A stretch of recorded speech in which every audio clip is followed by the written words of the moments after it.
Welcome to the Deep Dive. Today we're setting our sights on a true corporate titan, a company that quietly influences the working lives of millions. Automatic Data Processing, Inc., or, as well most of us know it, ADP. Right. They handle everything from your paycheck landing on time to your benefits getting sorted, often operating pretty seamlessly behind the scenes. Exactly. But here's the central question we're wrestling with today. Can a 75-year-old corporate giant like ADP not only endure, but continue to deliver substantial shareholder value in an era defined by, lightning-fast technological disruption and the ever-expanding influence of AI? It's a compelling question, a really big one for any investor or just anyone curious out there. And by the end of this deep dive, you'll have a surprisingly clear picture of whether ADP truly is a durable long-term compounding machine, or if it's more like a legacy business facing its most formidable challenges yet. Ooh, intriguing. We'll even zero in on a specific valuation range that, it might surprise you. That's our mission. So to get there, we've structured our deep dive into two main parts. First, we'll dissect ADP's core business, evaluate its leadership, and put its financials under the microscope. Yep, the fundamentals. Then we'll shift our focus to market perception, ownership, and a crucial risk assessment before pulling all these threads together for a conclusive outlook. Makes sense. We're approaching this with a meticulous value investor's lens, using the provided report to truly unpack ADP's operations, its economic moats, its financial health, all benchmarked to its June 27, 2025 share price of $303.45. All right, let's dive in. Okay, let's unpack this with Chapter 1, Business Understanding the Unshakable Toll Road of Human Capital. Okay. So at its core, ADP is a global technology company. They provide cloud-based human capital management, or HCM, solutions. For 75 years, they've basically simplified the incredibly complex, often burdensome task of managing people for businesses worldwide. Right. And they do this through two primary engines, correct? Yeah. First, there's Employer Services, or ES. That's the big one. Yeah, their largest segment, generating about, $13.0 billion in revenue for fiscal year 2024. That's right. Think of ES as their robust suite of tech and outsourcing solutions. Payroll, benefits, HR, talent management, even compliance. The genius here is the recurring revenue model, typically charged per employee per month, PEPM. The PKM model. Feels like a consistent, predictable toll road on employment, right, forming the bedrock of their financial strength. Absolutely. Then you have Professional Employer Organization, or PEO, services operating under the brand ADP Total Source. This goes beyond basic payroll. How so? Well, it's a deep co-employment partnership. ADP actually takes on many of the legal and administrative responsibilities of an employer. Think payroll taxes, benefits, workers' compensation. They're the largest PEO in the U.S., serving roughly 729,000 worksite employees as of FY24. Okay, but there's a nuance with the revenue there, isn't there? Exactly. It's important to know the revenue here includes service fees, but also these pass-through payments for things like benefits. So you really have to look at their revenues excluding zero-margin benefits pass-throughs to see the true profitability. Those pass-throughs can inflate the top line without adding much to the bottom line, you see. Got it. Makes sense. What's truly fascinating is how they've scaled this. They tailor their offerings for pretty much every business size. For small businesses under 50 employees, they have RRun, powered by ADP. Okay. For mid-sized companies, say 50 to 999 employees, it's ADP Workforce now. Right. And for the massive enterprises, 1,000 employees and up, they offer Vantage HCM and, bespoke global solutions for the most complex needs. This layered approach lets them serve virtually anyone. And their sheer scale is just mind-boggling. Over 1.1 million clients. Yeah. Across more than 140 countries. Yeah, it's huge. Get this. They process payroll for 1 in every 6 American workers. That's the stat that always gets me, 1 in 6. It's not just a big number. It means they transform HCM from this compliance burden into a strategic advantage. They offer unparalleled expertise in navigating that labyrinthine world of tax law, compliance, benefits. Which is a huge value proposition. The market they operate in, human capital management, it's enormous and expanding rapidly. Projections show it growing from roughly $34.4 billion in 2025 to over $75.4 billion by 2034. Wow. That's a healthy 9.1% compound annual growth rate, driven by, Well, the ongoing shift to cloud-based systems, the desire for unified HR platforms, and the increasing strategic use of AI and data analytics. But with that kind of growth comes intense competition, right? Oh, absolutely. Yeah. They face established direct rivals like Paychex, especially in the small and mid-market. Then you've got software giants like Workday, Oracle Cloud HCM, SAP SuccessFactors battling for the enterprise space. Yeah, the new guys. And let's not forget the modern disruptors, those agile cloud-native companies like Rippling and Gusto, targeting specific niches with these all-in-one HR, IT, finance solutions. So yeah, it's definitely not a walk in the park. But what's crucial to understand here is that the regulatory environment itself, that incredibly complex and ever-evolving web of labor laws, tax codes, data privacy regs across 140 plus countries, that's actually a powerful economic moat for ADP. Right. It creates incredibly high barriers to entry. It's not just about building the tech, is it? Not at all. It's about navigating that regulatory minefield, providing Fort Knox-level data security, and earning decades of trust to handle a business's most confidential employee and financial data. A new player.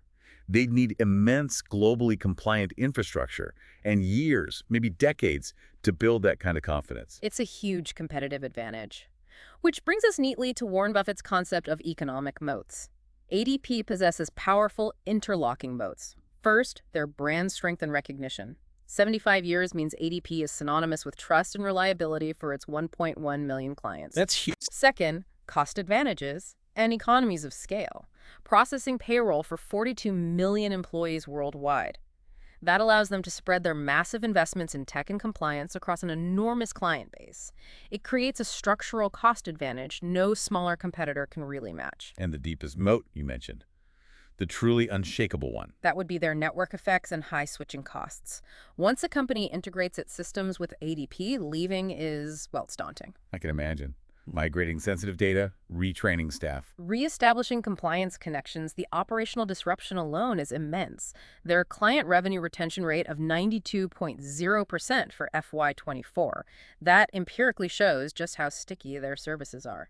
Companies outsource to ADP precisely because they don't want to navigate that regulatory maze themselves. It cements their reliance. Makes sense. And finally, they have unique assets and capabilities. Their vast anonymized data set on compensation and workforce trends covering 1/6 of the U.S. workforce, it powers the influential ADP National Employment Report. Oh yeah, I see that report cited all the time. Exactly. They're now leveraging this for AI-driven products like ADP Assist. This is an information and analytics advantage that's nearly impossible to replicate. Plus, their revenue model has a built-in organic growth engine tied to pays per control, meaning revenue grows as clients expand their workforces. Ah, clever. And PEO revenues are linked to payroll size, providing a nice hedge against wage inflation. That's a powerful understanding of how ADP has carved out its market dominance. But even the strongest ship needs a capable captain and crew. How does ADP's leadership stack up? What does their, report card look like for shareholders? Well, for our attention to Chapter 2, Management Evaluation, the Shareholders Report Card. Okay, leadership. ADP is spearheaded by President and CEO Maria Black. She joined ADP way back in 1996 as a sales associate and impressively rose through the ranks, became CEO in January 2023. Wow, nearly 3 decades there. Yeah, that speaks volumes about her deep understanding of the company. Her strategic focus has been clear: modernizing service delivery, accelerating AI innovation, and leveraging ADP's unique data assets. And the broader team. The broader executive team shows a smart blend. You've got long-tenured insiders like CFO Don McGuire, who's been there since 1998, alongside external leaders. Brings both stability and fresh perspectives. We saw ADP's proactive approach during the COVID-19 pandemic, right?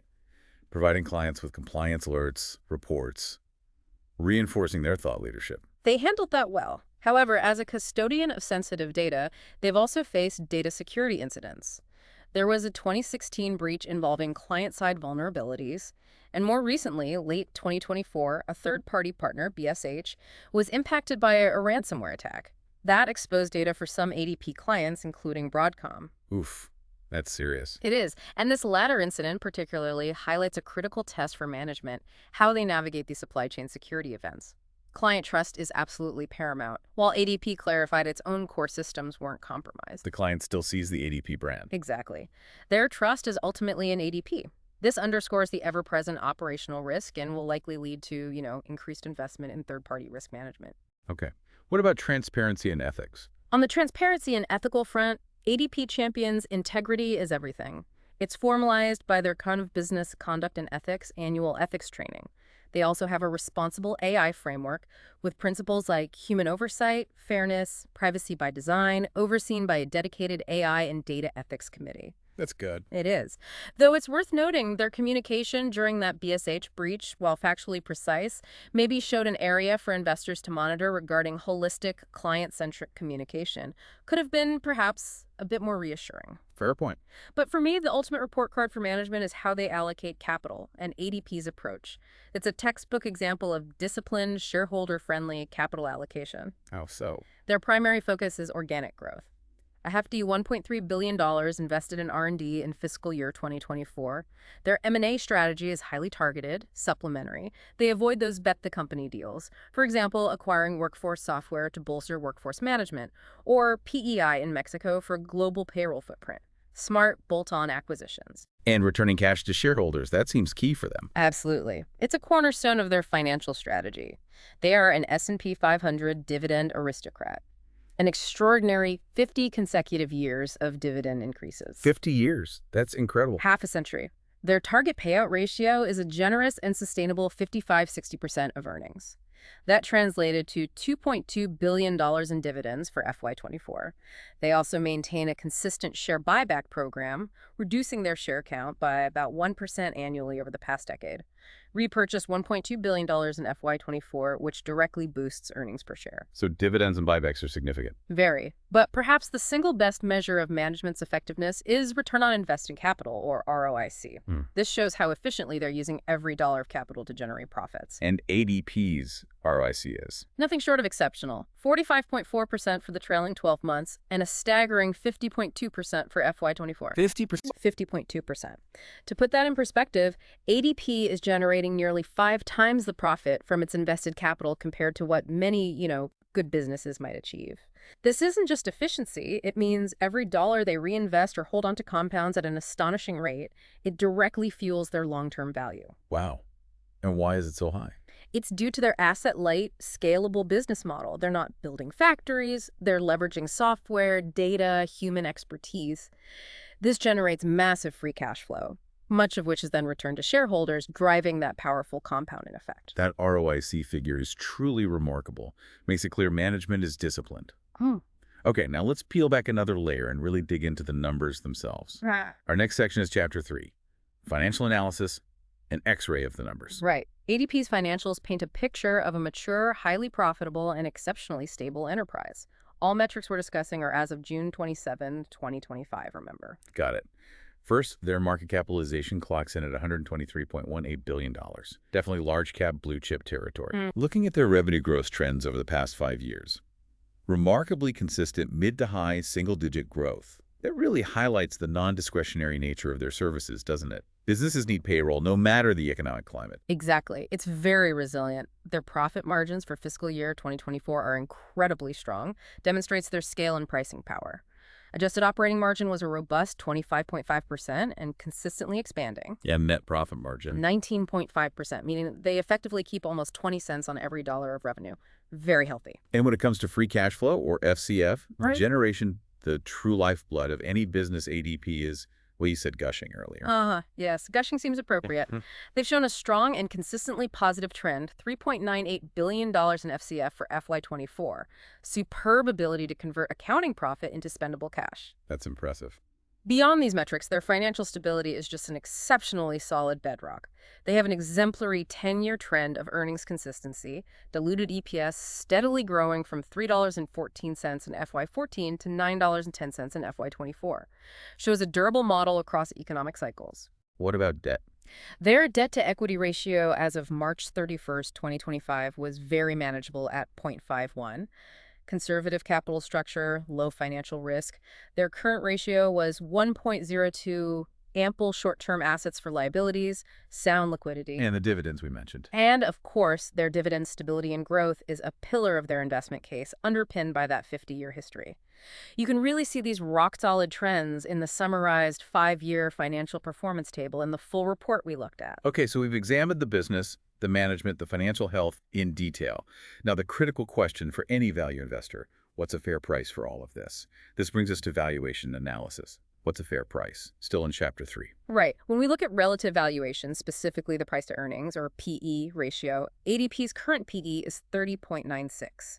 That's slightly above its 10-year historical average PE of 28.9. How does that compare to peers? It's quite in line with its main rival Paychex, actually, but it's noticeably more expensive than the broader professional services industry average. The market consistently awards ADP a premium for its undeniable stability and those high returns we talked about. Okay, so relative value says premium. What about intrinsic value? For intrinsic valuation, we turn to a discounted cash flow, or DCF, analysis. This projects ADP's future cash flows and discounts them back to today's value. Our educational DCF model uses, I'd say, pretty conservative assumption. Such as? A free cash flow growth rate of 7-9% over the next 5-10 years, moderating over time. A perpetual growth rate of 2.5%. Our discount rate, or WACC, the weighted average cost of capital, is set between 8.0% and 9.0%. That reflects ADP's low-risk, highly stable business profile. Its future earnings are valued more highly today because they're seen as more certain. And the result? The range? The result of this model estimates ADP's intrinsic value to be approximately $285 to $315 per share. Interesting. And when you compare ADP's exceptional metrics like their high gross and operating profit margins, and especially that staggering 45.4% ROIC against competitors like Paychex in the broader industry, well, it clearly illustrates why the market grants it that premium valuation. Precisely. You're paying for quality. That's a thorough look at the internal workings and the hard numbers. But how does the rest of the market, particularly Wall Street, feel about ADP? Let's get into Chapter 4, Market Sentiment, Reading the Tea Leaves. Okay, market sentiment. Wall Street's view on ADP is best described as, well, cautiously neutral. The consensus rating among analysts is a hold, meaning most analysts believe it's trading near its fair value. Not a strong buy, not a strong sell at its current price. But that consensus hides some disagreement, right? It does. The average one-year price target is around $317 to $318, but the range is quite wide, from a bearish low of $235 to a bullish high of $350. Out of 28 analyst ratings, it's split. 9 buys, 16 holds, 3 sells. How does recent news impact this? Recent news often reflects this balance. You see positive coverage after solid quarterly earnings beats, highlighting the dividend track record, the AI initiatives. But then there's the negative side, too. Then there's the negative or cautious sentiment, often stemming from the ADP National Employment Report itself, that May 2025 report showing weaker than expected private job growth. That generated headlines fueling economic slowing concerns. Because ADP's growth is tied to employment. Exactly. It has a direct impact on ADP sentiment. Plus, there's always the persistent concern about its premium valuation and the ever-present competitive threat from disruptors. So it's a bit of a mixed bag. It creates a fascinating disconnect, actually. The market reacting to a single month of economic data that potentially offers an attractive entry point for long-term investors in a durable business like ADP. Interesting point. What about technicals? Looking at the market indicators as of June 27, 2025, short interest is very low at 1.26%. Very few are betting on a decline. The stock price is currently trading well above both its 50-day and 200-day moving averages. Which means? Technically, that signals strong positive momentum and a clear lack of bearish pressure, despite that neutral analyst consensus. So the market's generally positive on ADP's momentum, technically speaking? Yeah. But who exactly holds the cards in this company? Who's at the table? Let's dive into Chapter 5, Ownership Structure. Okay, ownership. ADP's ownership is overwhelmingly dominated by large institutions. They hold about 82-83% of the outstanding shares. That's typical for a blue chip. Very typical. Shows strong conviction from professional money managers. Top holders include the Vanguard Group, BlackRock, State Street Corp. A significant portion is in passive index funds, which provides a stable floor for the stock price. What about insiders, executives? As for insider holdings in recent transactions, direct ownership by executives is quite low, around 0.1-0.4%. Again, normal for a large, mature firm. And if you see sales, they're almost exclusively tied to prearranged 10b5-1 plans. Which are? Automated trading plans set up well in advance, so executives aren't making discretionary sales based on immediate non-public information. Standard practice. So not really skin in the game in the traditional sense. Not in terms of large percentage ownership. For ADP, you focus more on management's capital allocation, that high ROIC, the dividend growth rather than direct share ownership. The ownership concentration is also well diversified. The top 25 shareholders own about 48%. No single dominant shareholder ensures board and management control for broad shareholder benefit. Right. It's a company largely owned by institutions, reflecting its blue chip status. But every company, no matter how strong, has its vulnerabilities. Our next crucial section is Chapter 6, Risk Assessment, What Could Go Wrong. Okay, risks. We use a SWOT analysis to break this down systematically. Strengths, weaknesses, opportunities, threats. Let's start with strengths. For strengths, ADP boasts that dominant brand and reputation built over 75 years of trust. Massive economies of scale as the largest player, 1.1 million plus clients, huge cost advantages. Those high switching costs we talked about, deep operational integration, 92% client retention. Incredibly strong. They also possess that unique data asset, the vast, anonymized data set powering the ADP National Employment Report, fueling AI. Yeah. Nearly impossible to replicate. And their financial strengths. Prodigious free cash flow, fortress-like balance sheet. Definitely strengths. Okay, what about weaknesses? Internal limitations. On the weaknesses side, well, ADP has a mature growth profile. The law of large numbers means its overall growth rate has naturally slowed compared to, say, 20 years ago. Right. There's also a perception, fair or not, of legacy technology compared to those born in the cloud disruptors, although they are actively addressing this. And size can mean? Organizational agility. As a massive global organization, they can sometimes be slower to react or pivot than smaller, more agile rivals. It's just the nature of being that big. Makes sense. Now, opportunities. Future potential. Significant opportunities. International expansion, for one, particularly in emerging economies where HCM outsourcing is less mature. There's a lot of runway there. Data and AI. Huge. Data monetization and AI-driven analytics like ADP Assist represent a high-margin growth vector.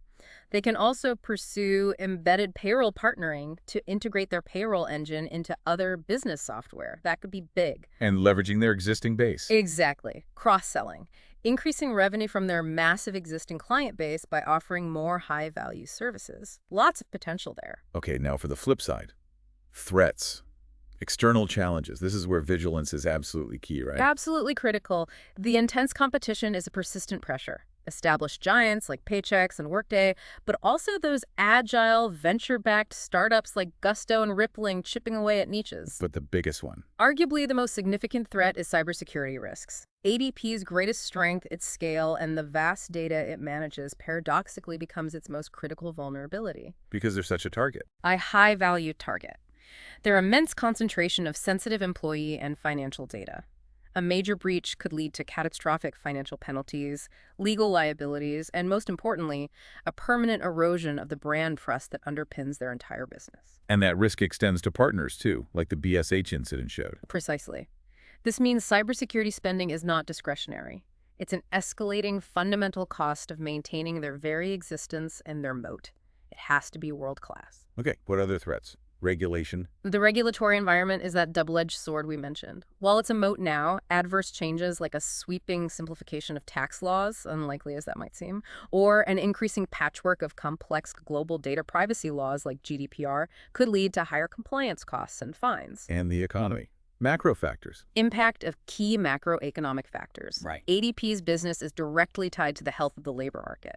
Pays per control gets impacted by recessions or widespread layoffs. Sustained high interest rates could also dampen business investment and hiring, slowing things down. What about specific geopolitical risks, like tariffs? Let's consider the impact of specific geopolitical factors. Say, hypothetical U.S.-imposed tariffs of 2025. First-order effect. Probably none. ADP is service-based, no direct cost impact. But second order. Indirect risk. If tariffs trigger a global economic slowdown, disrupting multinational clients, that could lead to hiring freezes or layoffs affecting ADP's revenue tied to those employment numbers. And third order. Increased economic nationalism, data localization laws. That could force ADP to invest in new data centers in various countries, increasing capital expenditures and potentially impacting that impressive ROIC. So indirect, but potentially significant effects. That's a comprehensive look at the good, the bad, and the potential pitfalls. So what does it all mean for you, the curious learner? Let's bring it all together in Chapter 7. Conclusion. Okay, conclusion. ADP is truly a company of dualities. It's a mature stalwart that's also pushing the frontier of AI. Its immense scale is both its greatest strength and the source of its most significant risk. The investment thesis really boils down to a clear bull and bear case. All right, let's hear the bull case. The argument to buy.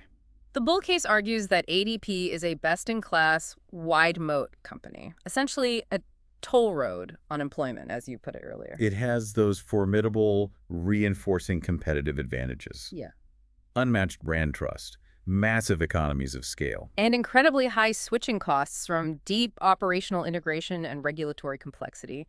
It's a cash-gushing machine with exceptionally high return on invested capital. Plus excellent management stewardship, Yeah. disciplined capital allocation, that 50-year dividend growth streak, consistent share buybacks. Exactly.